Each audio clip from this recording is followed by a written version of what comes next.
د زلمي د ادب کیسه. زلمی یو کوچنی هلک و چې تل به یې د زړه له کومې مشرانو ته سلام کاوه. هغه به د کور د هر میلمه هرکلی په ادب سره کاوه. په مسکا او چای سره به یې مینه ښودله. میلمه پالنه یې د زړه کار و.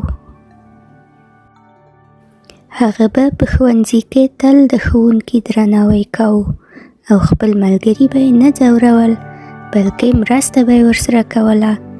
زلمي به ویل ښوونځی د علم او ادب ځای دی.